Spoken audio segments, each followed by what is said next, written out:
सिब्बल, एक बात मैं आपको और बता देना चाहता हूँ एडिशनल के तौर पे, यहाँ पे कपिल सिब्बल जब इतना ज्यादा विरोधाभास वहां दिखा रहे थे मनीष कश्यप के पिटीशन के अगेंस्ट में, तब सुप्रीम कोर्ट को ये पूछना पड़ा कि आप इतना प्रतिशोध में क्यों हैं। सुप्रीम कोर्ट ने कपिल सिब्बल से पूछा कि आप इतना प्रतिशोध में क्यों हैं। ये बहुत बड़ी ब्रेकिंग न्यूज है सर, ये बहुत बड़ी, एक सेकंड प्लीज सर रोकना चाहेंगे, ये बहुत बड़ी ब्रेकिंग न्यूज की सुप्रीम कोर्ट ने कपिल सिब्बल से सवाल किया।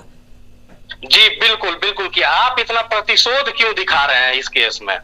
तब कपिल सिब्बल का रिप्लाई आता है कि आप सबको बताते हुए बहुत खुशी हो रही है कि मनीष कश्यप की सुप्रीम कोर्ट में जो आज सुनवाई हुई है उसमें मनीष कश्यप की बहुत बड़ी जीत हुई है। और ये खुशखबरी सुनाते हुए हम भी आज बहुत खुश हैं कि मनीष कश्यप की जो भी सुनवाई हुई है उसके बारे में अभी हम वकील साहब से बात करने वाले हैं, लेकिन आपको बताते चले कि आज मनीष कश्यप के पक्ष में बहुत ही बड़ा फैसला आया है। तो दिल थाम के बैठे रहिए, हम वकील साहब के मुंह से ही आप सभी लोगों को खुशखबरी सुनवाते हैं। और वकील साहब को भी हम फोन लगा रहे हैं और मतलब लब कब कपा रहे हैं ये खुशी आप लोगों को सुनाते हुए। हेलो जी सर, प्रणाम सर, मैं प्रिंस बोल रहा हूं सर, पॉजिटिव इंडिया से। जी नमस्कार प्रिंस जी, बोलिए सर, कैसे हैं आप? जी बढ़िया है सर। मनीष कश्यप के बारे में बहुत ही बड़ी खुशखबरी आ रही है सर। जी बिल्कुल बिल्कुल, मनीष कश्यप को बहुत बड़ी राहत मिली है सुप्रीम कोर्ट से आज। जी इसमें जो भी प्ली मनीष कश्यप की तरफ से मांगा गया था, जो भी मनीष कश्यप का कहना था कि सारे एफआईआर को एमलग्रेट करके बिहार में ट्रांसफर किया जाए, वही हुआ है। सुप्रीम कोर्ट ने भी वही ऑर्डर किया है और एनएसए पे सुनवाई के लिए 1 हफ्ते के बाद का समय दिया गया है। यानी कि सर जो क्लबिंग ऑफ एफआईआर की जो मांग की गई थी वो मंजूर कर ली है सुप्रीम कोर्ट ने। बिल्कुल बिल्कुल, इसमें कहीं कोई दो राय नहीं है। सारे एफआईआर को क्लब करके बिहार ट्रांसफर होगा और बिहार पुलिस उसमें इन्वेस्टिगेट करेगी। सर आपके मुंह में घी शक्कर, आपने इतनी बड़ी खुशखबरी दी है सर, इतनी बड़ी खुशखबरी दी है जिसे लाखों लोग खुश हो जाएंगे सर, लाखों लोग खुश हो जाएंगे, लाखों लोगों के चेहरे पर सर मुस्कान आ जाएगी सर आपकी इस बात से, आपने जो खुशखबरी दी है सर। और सर क्या क्या सुप्रीम कोर्ट ऑर्डर किए हैं अभी, वही मैं आपको अपडेट बता रहा हूँ, सुप्रीम कोर्ट का ऑर्डर है। जी जी। और सर और क्या क्या जानकारी आ रही है सर? सुप्रीम कोर्ट में क्या क्या बहस हुई? कपिल सिब्बल खड़े थे सर, बड़ा एक सवाल उठ रहा था कि कपिल सिब्बल खड़े हैं। जैसे आपने पिछली बार पूछा था कि कपिल सिब्बल जैसे बड़े वकील खड़े हैं तो इससे क्या कोर्ट पे दबाव होगा, तो उस समय भी मैंने यही कहा था कि जो नियम है रूल ऑफ लॉ के हिसाब से सुप्रीम कोर्ट अपना काम करती है और क्लबिंग ऑफ एफआईआर होगी। इस वक्त इस समय भी वही जानकारी मिली कि सुप्रीम कोर्ट के सामने विरोध किया गया कपिल सिब्बल के द्वारा कि क्लबिंग ऑफ एफआईआर नहीं होनी चाहिए, क्योंकि सारे एफआईआर अलग अलग ट्रांजेक्शन पे बेस्ड है, अलग अलग एक्शन पे बेस्ड है। जैसे तमिलनाडु में जो 6 एफआईआर तमिलनाडु में की गई है, तो 6 अलग अलग ट्रांजेक्शन पे बेस्ड है। कपिल सिब्बल का ये कहना था, तो उसमें सुप्रीम कोर्ट ने कहा कि 6 जो एफआईआर हुआ है उसका मोटिव था, सारे वीडियो का तो मोटिव यही था कि बिहारी मजदूरों को मारा जा रहा है, सारे वीडियो इसीलिए तो पोस्ट किए गए थे। तो इस पे जो दवे साहब इन्होंने भी हामी भरी और इसलिए जो सारे वीडियो का मोटिव एक ही था, इसीलिए सारे को क्लब करके बिहार ट्रांसफर किया जा रहा है और बिहार पुलिस इसमें इन्वेस्टिगेट करेगी, ऐसा सुप्रीम कोर्ट ऑर्डर दे चुका है। और क्योंकि जिस समय पिटीशन फाइल किया गया था मनीष कश्यप के द्वारा, तो उस समय उनको भी जानकारी नहीं थी मनीष कश्यप को और उनके जो एडवोकेट थे कि इनके ऊपर एनएसए इन्वोक किया गया था। इसीलिए पिटीशन में कहीं एनएसए हटाने का जिक्र इन लोग कहीं किए नहीं थे, कहीं मांग नहीं रखे थे कि मेरे ऊपर से एनएसए हटा दिया जाए। लेकिन जब बाद में मालूम चला तो आज वही प्रेयर किया गया कि एनएसए जो है उसके लिए क्या किया जाए। तो सुप्रीम कोर्ट ने अलाउ किया है मनीष कश्यप जो पिटिशनर है उनके वकील को, दवे साहब को, कि आप अपने प्लीडिंग को अमेंड कर सकते हैं, जो आप पिटिशन दिए हैं उसको अमेंड कर दीजिए। और ये अपोजिट पार्टी जो है जैसे तमिलनाडु गवर्नमेंट, बिहार गवर्नमेंट और सेंट्रल गवर्नमेंट, इन तीनों को भी नोटिस इशू हुआ है कि जो आपका रिप्लाई है उसको भी आप अमेंड कर लीजिए। एनएसए इन्वोक जो किया गया है उनको हटाने का जो प्रेयर किया गया है मनीष कश्यप के द्वारा, उसके रिप्लाई में आपका क्या कहना है उसको भी आप अमेंड कर सकते हैं अपने रिप्लाई में। सर आपसे एक गुजारिश है कि आप थोड़ा सरल भाषा में अगर समझाते, जैसे आपने बोला अमेंडेंट किया गया है, रिप्लाई का ये किया गया है, तो अगर सरल भाषा में अगर समझाते अगर सर, तो दर्शकों को भी समझ में आती। जी बिल्कुल। अब देखिए, अब सरल भाषा में समझाता हूँ कि जैसे मनीष कश्यप के ऊपर जब एनएसए इन्वोक किया गया था, लगाया गया, उस समय मनीष कश्यप को इस बात की जानकारी नहीं थी जी, और उससे पहले ही मनीष कश्यप सुप्रीम कोर्ट पहुंचे थे दो रिलीफ मांगने के लिए। क्या दो रिलीफ थी? एक बेल पे सुनवाई पहला, और दूसरा सारे जो एफआईआर हैं उसको क्लब कर दिया जाए। ये दोनों रिलीफ के लिए गए हुए थे। जी जी। तो जो पेटिशन मनीष कश्यप लिखे थे, उस पेटिशन में इसी दोनों रिलीफ के लिए वर्णन किए थे मनीष कश्यप ने कि हमको बेल चाहिए और हमको सारे एफआईआर को क्लब कर दिया जाए, ये दो चीज। जी। अब जब बीच में ही उनको मालूम चला, उसी पेटिशन के सुनवाई के दौरान उनको मालूम चला कि मेरे ऊपर एनएसए भी इन्वोक किया गया है, तो उस समय तो ऑलरेडी पेटिशन फाइल हो चुकी थी बेल के लिए और क्लबिंग ऑफ एफआईआर के लिए, तो एनएसए को तो जानकारी थी नहीं, तो एनएसए का जिक्र उस पेटिशन में कर नहीं पाए थे वो लोग। तो उसी मामले पे आज सुनवाई के दौरान सुप्रीम कोर्ट ने इजाजत दी है मनीष कश्यप के एडवोकेट को कि जो आप पेटिशन फाइल किए हैं उसमें चेंज कर दीजिए, चेंज इन द सेंस उसमें ऐड कर दीजिए एनएसए का भी जो प्रोविजन जो इन्वोक किया गया है उसको आप चैलेंज कर रहे हैं, ये चीज आप जोड़ सकते हैं अपने पिटीशन में। अच्छा, तो जैसे इनको मौका दिया गया जोड़ने का, ठीक जो रिप्लाई फाइल किया गया था तमिलनाडु गवर्नमेंट के द्वारा और बिहार गवर्नमेंट के द्वारा, तो उनको भी मौका दिया गया है कि आप जो अपना रिप्लाई फाइल किए हैं उसमें आप भी एनएसए कैसे लागू रहना चाहिए, जो भी आपका पक्ष है वो भी आप जोड़ सकते हैं अपने रिप्लाई में। तो इसी की इजाजत दी गई है दोनों पार्टियों को। एनएसए पे सुनवाई अगले हफ्ते होगी। सर, जैसा कि पिछली सुनवाई में ही मतलब तीनों को नोटिस किया गया था, केंद्र को, तमिलनाडु सरकार को और बिहार सरकार को, तो इनका रिप्लाई सुप्रीम कोर्ट में आ गया था क्या? हाँ जी, बिल्कुल बिल्कुल रिप्लाई आ गया था। इसमें कोई, जब सुप्रीम कोर्ट एक टाइम बाउंड की थी कि 1 हफ्ते 2 हफ्ते के अंदर आपको रिप्लाई फाइल करना है, तो उस टाइम लिमिट में आपको रिप्लाई फाइल करना होता है। सर, आज जो आप ये सब बात जो बता रहे हैं, इससे हम भारतीयों का न्यायपालिका पर विश्वास और जमा है और लोगों को अब लग रहा है कि सरकार भले ही कुछ भी कर ले, लेकिन न्यायालय जो है वो न्याय करेगा और देर से थोड़ा देर होता है लेकिन न्याय होगा और मनीष कश्यप बाहर आएगा। सर, जैसा कि आपने अभी भी बताया, इसमें हम एक चीज़ आपसे पूछना चाहेंगे कि कपिल सिब्बल एक बहुत बड़ा नाम, उनके बारे में चर्चा आ रही थी कि कपिल सिब्बल को खड़ा किया गया है, कोई हेगड़े साहब थे उनको हटा करके। कौन हेगड़े थे सर? वो भी बड़े हेगड़े साहब तमिलनाडु को ही रिप्रेजेंट कर रहे थे। हाँ हाँ। बिहार सरकार को भी जो रिप्रेजेंट कर रहे हैं वो भी जाने माने अधिवक्ता हैं, जो कि आज भी मनीष कश्यप के विरोध में ही कह रहे थे कि इसके ऊपर और भी क्रिमिनल एंटीसीडेंट है, बहुत सारी क्रिमिनल गतिविधियों में ये पहले भी शामिल रहा है, जैसे 307 का भी एक मुकदमा है मनीष के ऊपर, उसका भी जिक्र आज बिहार सरकार के जो एडवोकेट थे वो वहां पे कर रहे थे। और कपिल सिब्बल, एक बात मैं आपको और बता देना चाहता हूँ एडिशनल के तौर पर, यहाँ पे कपिल सिब्बल जब इतना ज्यादा विरोधाभास वहां दिखा रहे थे मनीष कश्यप के पिटीशन के अगेंस्ट में, तब सुप्रीम कोर्ट को ये पूछना पड़ा कि आप इतना प्रतिशोध में क्यों हैं। सुप्रीम कोर्ट ने कपिल सिब्बल से पूछा कि आप इतना प्रतिशोध में क्यों हैं। ये बहुत बड़ी ब्रेकिंग न्यूज है सर, ये बहुत बड़ी, एक सेकंड प्लीज सर रोकना चाहेंगे, ये बहुत बड़ी ब्रेकिंग न्यूज की सुप्रीम कोर्ट ने कपिल सिब्बल से सवाल किया। जी बिल्कुल बिल्कुल, कि आप इतना प्रतिशोध क्यों दिखा रहे हैं इस केस में। तब कपिल सिब्बल का रिप्लाई आता है कि ये मनीष कश्यप के बारे में कि यह एक पॉलिटिशियन है। अच्छा, हाँ जी जी बिल्कुल, और ये चुनाव भी लड़ चुका है, ऐसा रिप्लाई आया कपिल सिब्बल की तरफ से। यानी कि सर, न्यायालय को भी, माननीय न्यायालय को भी, सर्वोच्च न्यायालय को यह आभास हो गया कि इस पे कार्रवाई जो है सो सरकार राजनीति से प्रेरित होकर के कर रही है। और जिस प्रकार से सर बिहार सरकार या तमिलनाडु सरकार, बिहार सरकार ने अपना भी वकील खड़ा किया, तमिलनाडु सरकार के तरफ से कपिल सिब्बल खड़े हुए, बहुत बड़ी सर ये न्यूज बता रहे हैं सर आप। और क्या क्या बहस के दौरान हुई सर? वही तो मैं कह रहा हूँ कि सुप्रीम कोर्ट भी मजबूर हो गई यह पूछने के लिए कि आप इतना प्रतिशोध में क्यों हैं। जी जी। तो लेकिन फिर भी जो होना था वही हुआ, सारे क्लबों की, सारे एफआईआर को क्लब कर दिया गया और उसको ट्रांसफर हो जाएगा बिहार, और फिर बिहार पुलिस उसमें इन्वेस्टिगेट करेगी। हालांकि पिटिशनर के जो एडवोकेट हैं वो क्वैशिंग फाइल करने जा रहे हैं कि सारे प्रोसिक्यूशन को ही क्वैश कर दिया जाए और एनएसए पे सुनवाई किया जाए। तो अगले हफ्ते, जहां तक जानकारी मिल रही है कि अगले हफ्ते में सुनवाई होगी इस पे। यानी कि सर आज की सर्वोच्च न्यायालय की जो कार्रवाई हुई, सुनवाई जो हुई, ये मतलब कि मनीष कश्यप के विरोधियों पर करारा तमाचा है और उन लोगों के मुंह पर करारा तमाचा है जो लोग ये कह रहे थे कि अब तो कपिल सिब्बल खड़ा हो गया, अब मनीष कश्यप को कोई नहीं बचा पाएगा।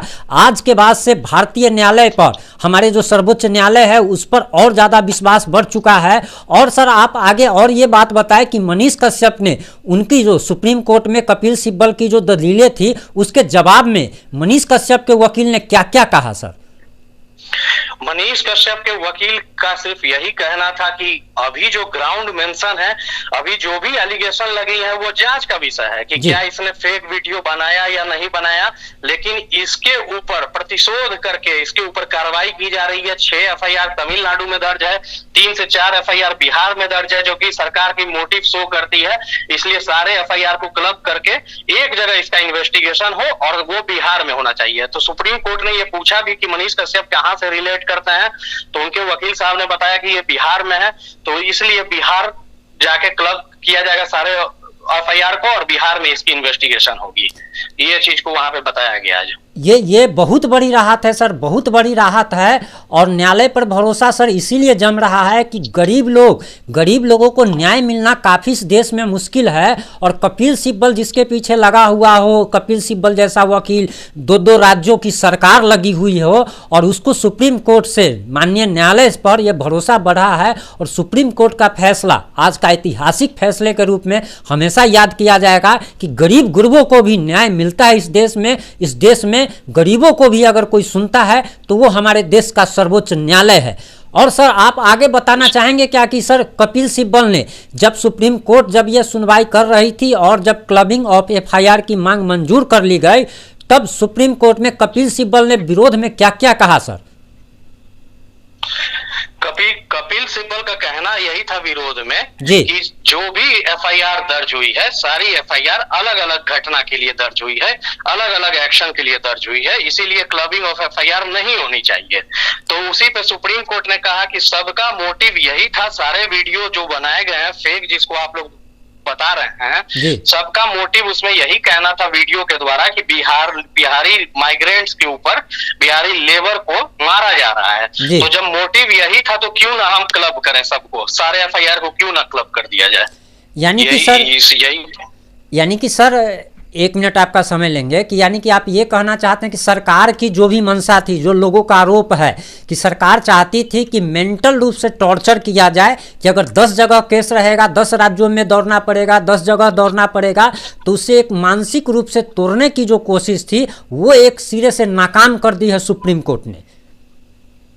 जी बिल्कुल बिल्कुल, मनीष कश्यप को बहुत बड़ी राहत मिली है। जब एफआईआर सारे क्लब हो जाएंगे तो मनीष कश्यप का सारा इन्वेस्टिगेशन बिहार पुलिस, सारे एफआईआरों में बिहार पुलिस के द्वारा किया जाएगा। और मनीष कश्यप को फिर ये भी आज मांग की गई थी कि प्रोडक्शन फिर ना हो, जैसे कि बिहार में मनीष कश्यप बिहार के बेऊर जेल में बंद थे, तो वहां प्रोडक्शन वारंट पे मनीष कश्यप को वहां प्रोड्यूस किया गया था। तमिलनाडु तो फिर से यही मांग थी, फिर से प्रोडक्शन वारंट इशू करके कि कहीं और ना ले जाया जाए इनको, मनीष कश्यप को।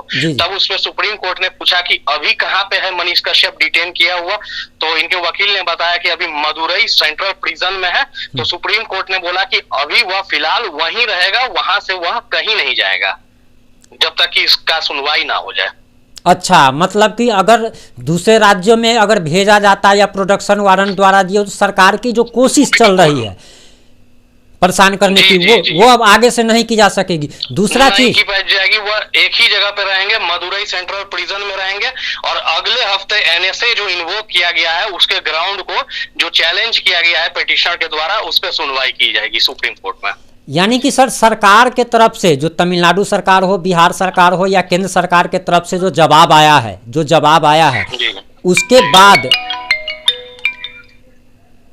उसके बाद जो है सर, मतलब ये मतलब आना एक बहुत बड़ी खुशी की बात है सर। और सबसे बड़ी बात तो ये है कि जैसा कि बताया जा रहा था कि सरकार अलग अलग, अभी फिलहाल जो बिहारी मजदूरों द्वारा तमिलनाडु के चेन्नई में जो एफआईआर दर्ज की गई है, तो बताया गया कि सरकार को ऐसा लगा कि एक ही नेचर में सारा केस दर्ज है, तो हो सकता है कि इसे बेल मिल जाए, इसलिए दूसरे नेचर में केस दर्ज की जाए। अब सुप्रीम कोर्ट को यह एहसास हो चला कि ये मोटिव अगर एक है तो दूसरे नेचर में भी अगर एफआईआर दर्ज है, फिर भी इसको क्लबिंग ऑफ एफआईआर की मांग मंजूर कर ली गई। जी बिल्कुल सारे एफआईआर क्लब हो गए हैं।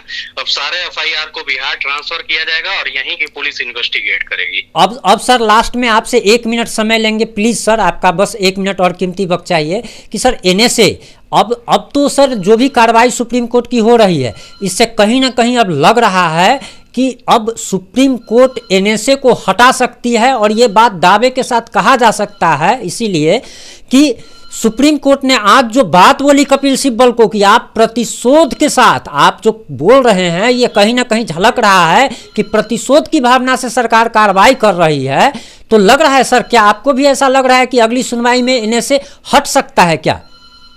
बिल्कुल बिल्कुल, क्यों नहीं हटना चाहिए एनएसए। पहले तो सुप्रीम कोर्ट जो एनएसए का ग्राउंड है उसको कंसीडर करेगी, जो प्रॉपर ग्राउंड है क्या वो रीजनेबल ग्राउंड है या नहीं, जो फैक्ट्स जो केस का है ब्रीफ फैक्ट्स क्या उस ग्राउंड पे खड़ी उतरती है कि नहीं, इस चीजों को सुप्रीम कोर्ट कंसीडर करेगी। अगर सुप्रीम कोर्ट को लगता है कि यह ग्राउंड रीजनेबल नहीं है, प्रतिशोध की भावना से यह ग्राउंड लगाया गया है, जानबूझ करके एनएसए लगाया गया है, तो सुप्रीम कोर्ट रिवोक करेगी।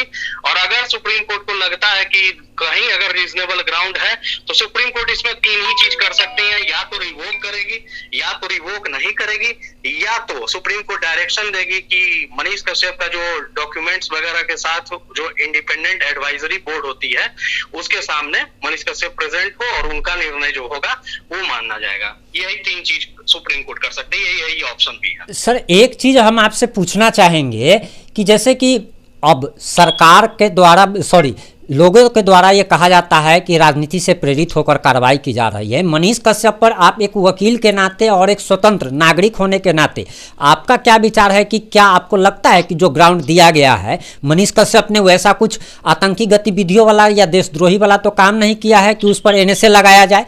तो ग्राउंड तो होगा नहीं सर, ये तो जबरदस्ती का लादना हो गया है, तो ये तो हटना अब। बिल्कुल जी सर, इस पर आप अपनी राय दें सर, स्वतंत्र राय। बिल्कुल, जो जिस तरह से एक्शन देखने को मिला सरकार का, बिहार गवर्नमेंट हो या फिर तमिलनाडु गवर्नमेंट हो, 6 एफआईआर तमिलनाडु में दर्ज होना, 3 से 4 एफआईआर बिहार में दर्ज होना, और प्लस बिहार में भी 2 साल पुराने 3 साल पुराने मामलों का एफआईआर अब जाके दर्ज करना, यह क्लियर मोटिव सरकार का शो कर रहा है कि मनीष कश्यप को किसी भी तरह करके जेल में रखा जाए, उनको प्रताड़ित किया जाए। एनएसए इन्वोक करने का कोई मामला ही नहीं था यहाँ पे। पब्लिक लॉ एंड ऑर्डर जब बिगड़ जाती है, ये स्टेट तो उसी समय लगा सकता है एनएसए जब पब्लिक लॉ एंड ऑर्डर, जब कानून व्यवस्था बिगड़ने का डर रहता है, तब जाके जो अपराधी जो होते हैं, जघन्य अपराध जो करते हैं या जिनके मौजूद होने से उस स्टेट का लॉ एंड ऑर्डर बिगड़ जाता है, वैसे वैसे अपराधियों के खिलाफ एनएसए इन्वोक किया जाता है। तो मनीष कश्यप तो कहीं भी इन सारे ग्राउंड पे नहीं खड़े उतरते हैं, लेकिन जब इन पे इन्वोक किया गया है तो जाहिर सी बात है, यह समझ में आता है कि सरकार ने प्रतिशोध दिखाया है अपना। सर आपका बहुत बहुत धन्यवाद कि आज आपने इतनी बड़ी खुशखबरी दी है सर, बहुत बहुत धन्यवाद। सभी पॉजिटिव इंडिया के सभी दर्शकों की तरफ से आपको साधुवाद, बारंबार प्रणाम। आपने अपना कीमती वक्त दिया, इसके लिए भी आपका बहुत बहुत धन्यवाद सर। धन्यवाद, प्रणाम सर।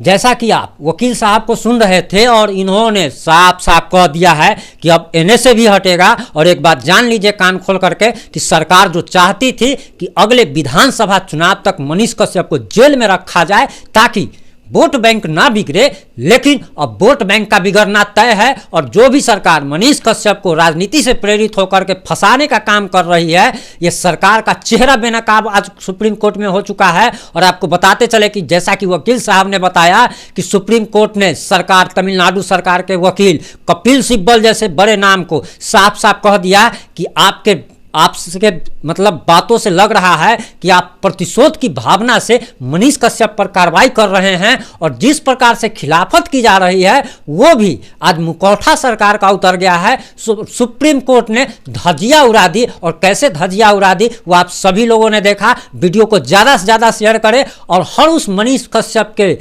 समर्थकों तक पहुंचाइए या नहीं पहुंचाइए, लेकिन विरोधियों तक जरूर पहुंचाइए ताकि उनको बरनौल की जरूरत पड़े। और आज बरनौल की भारी भारी किल्लत होने वाली है, क्योंकि डिमांड आज बढ़ेगी। बहुत लोगों का जलने वाला है, बहुत लोगों का जलने वाला है, काफ़ी लोगों का सुलगने वाला है। और वीडियो को ज़्यादा से ज़्यादा आप लोग शेयर करें। अगर चैनल पर आप नए हैं और मनीष कश्यप को आप सपोर्ट करते हैं तो चैनल को सब्सक्राइब करना ना भूलें। जुड़े रहें हमारे साथ। जय हिंद, जय भारत, जय बिहार।